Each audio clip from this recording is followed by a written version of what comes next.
दोस्तों, आज हम बात करने वाले हैं 2018 की साइकोलॉजिकल हॉरर फिल्म हेरेडिटरी के बारे में, जिसे डायरेक्ट किया है आरी एस्टर ने। ये फिल्म सिर्फ जंप स्केयर्स पर डिपेंड नहीं करती, बल्कि धीरे-धीरे ट्रॉमा, फैमिली कर्स और कल्ट मैनिपुलेशन को बिल्ड करती है। आईएमडीबी पर इस फिल्म को मिले हैं 7.3 स्टार्स आउट ऑफ 10 और रॉटन टमेटोज पर क्रिटिक्स ने दिया है 90% फ्रेश रेटिंग, जो इसे मॉडर्न हॉरर की सबसे अनसेटलिंग फिल्म्स में लाकर खड़ा कर देता है। आज के इस वीडियो में हम सीन बाय सीन पूरी कहानी को समझेंगे, उसके हिडन सिंबल्स, कल्ट के कनेक्शंस और सबसे जरूरी, एंडिंग का असली मतलब। अगर आपको लगता है कि हॉरर सिर्फ अचानक डरा देने का नाम है, तो हेरेडिटरी आपकी सोच को पूरी तरह बदलने वाली फिल्म है। और अब चलिए शुरू करते हैं इस अंधेरे और डिस्टर्बिंग सफर को। ये कहानी है ग्रैम फैमिली की, जिसमें टोटल 4 मेंबर्स होते हैं। इस फैमिली की हेड है एनी ग्रैहम। एनी के हस्बैंड का नाम है स्टीव और उनके 2 बच्चे हैं। एक बेटा पीटर, जिसका एज करीब 16 साल है, और एक बेटी चार्ली, लगभग 13 साल की।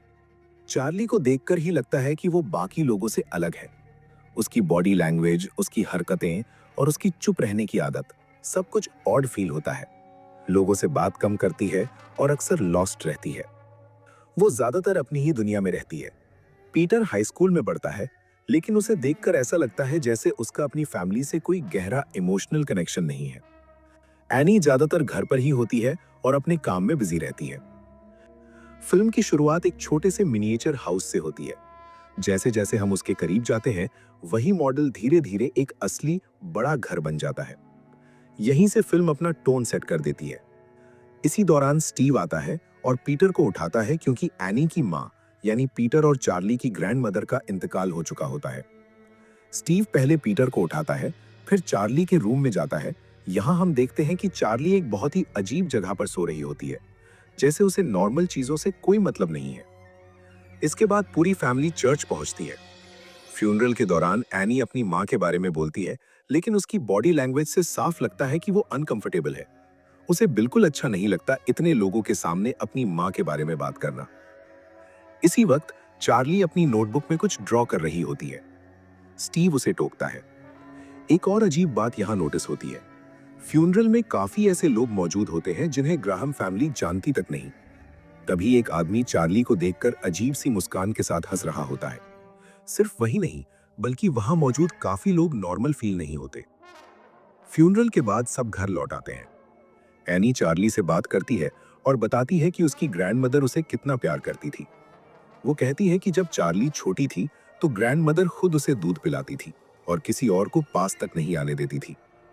चार्ली कहती है कि उसके हिसाब से ग्रैंड मदर हमेशा एक लड़का चाहती थी, इसलिए वो उसके जन्म से पूरी तरह खुश नहीं थी। फिर भी वो उसका ध्यान रखती थी। चार्ली पूछती है, अब उसका ख्याल कौन रखेगा? एनी जवाब देती है, मैं हूं। चार्ली फिर सवाल करती है, अगर आप भी मर गईं तो? एनी थोड़ी देर के लिए चौंक जाती है और कहती है, फिर तुम्हारा भाई या पापा तुम्हारा ख्याल रखेंगे। यहीं पर चार्ली कहती है कि ग्रैनी को तो लड़का चाहिए था, लेकिन वो लड़की पैदा हो गई। अभी ये बात नॉर्मल लगती है, लेकिन आगे चलकर इसी लाइन का असली मतलब समझ आता है। चार्ली सो जाती है। एनी अपनी माँ के रूम में जाती है, जहां उनकी चीजें रखी होती हैं। वहां उसे एक किताब मिलती है, जिसके अंदर एक लेटर होता है।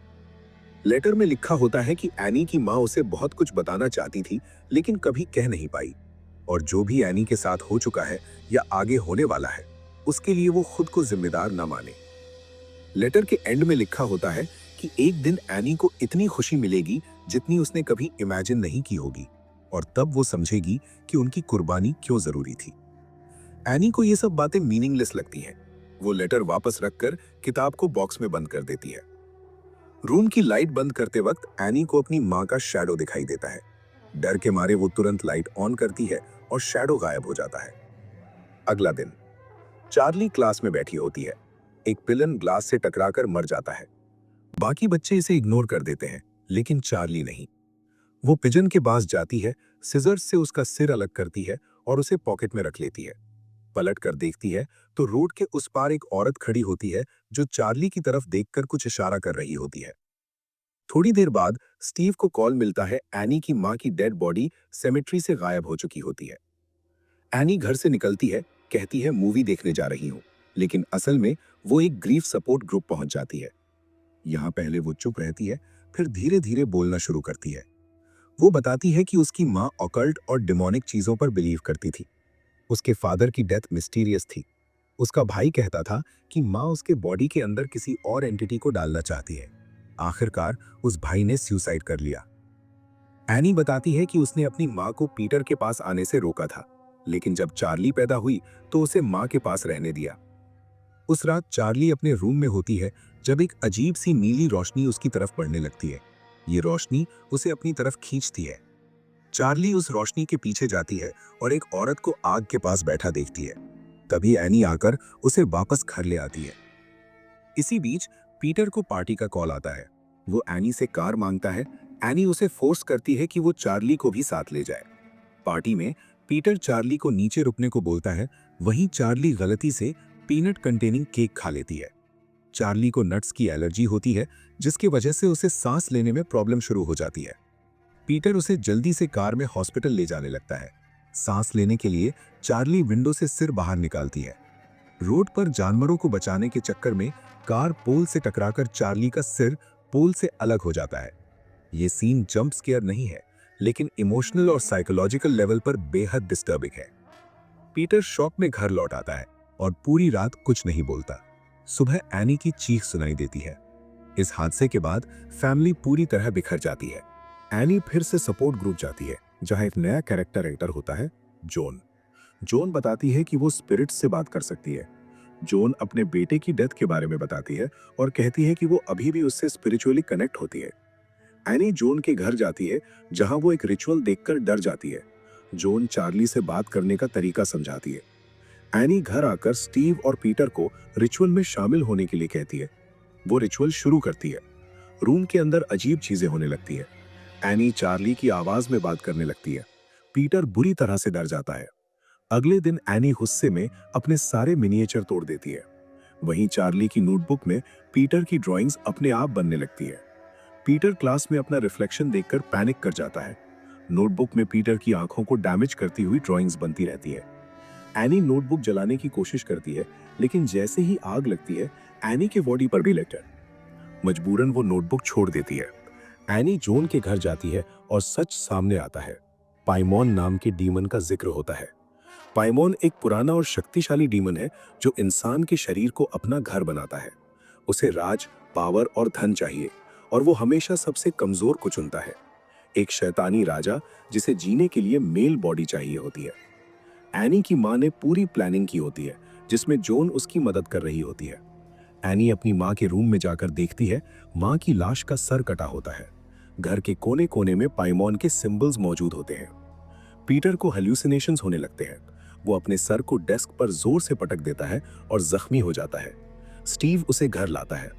एनी पूरा सच बताती है, लेकिन स्टीव बिलीव नहीं करता। एनी नोटबुक जलाती है और इसी के साथ स्टीव के बॉडी में आग लग जाती है। स्टीव की मौत हो जाती है। पीटर अपने जले हुए पिता का शरीर देखकर टूट जाता है। एनी सीलिंग पर चिपककर उसका पीछा करती है। स्टोर रूम में एनी अपना सर काट लेती है। पीटर विंडो से कूद जाता है। नीली रोशनी उसके शरीर में घुस जाती है।